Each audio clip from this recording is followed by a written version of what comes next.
सकाळी सहज गॅलरीत उभारले होते आणि माझं लक्ष ह्या पक्षाकडे गेलं आणि मला असं वाटलं की अरे उन्हाळा खूप वाढला आहे आणि आता आपल्याला तर सांगता येतं हे पक्षी कुठं पाणी पित असतील, कुठं खात असतील बाबा. तर माझं लक्ष हे समोरच्या माझ्या खणांवर गेलं, जे की संक्रांतीत मी ओसण्यासाठी आणले होते आणि सासूबाईंनी तिथंच गॅलरीत त्या झाडांपाशी ठेवले होते.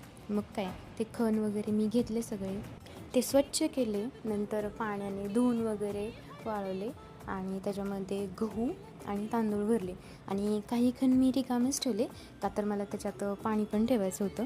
आणि आमचं चालू होतं असंच हसत खेळत बांधत होतो आम्ही.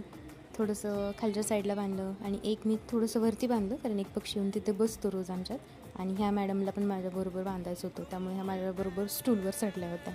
मग काही तिला सांभाळत ते सगळं मी प्रॉपर बांधून घेतलं आणि त्याच्यामध्ये रिकामी जे मटके होते मी त्याच्यात पाणी ओतून घेतलं. तर असा माझा हा छोटासा प्रयत्न होता पक्ष्यांसाठी, की ते येतील, पाणी पितील आणि दाणे खातील. तर कमेंट करून तुम्ही नक्की सांगा की तुम्हाला हे माझी आयडिया कशी वाटली आणि नक्कीच तुम्ही पण ट्राय करा. चला तर मग भेटूया पुढच्या व्हिडिओमध्ये. तोपर्यंत हर हर महादेव मित्रांनो.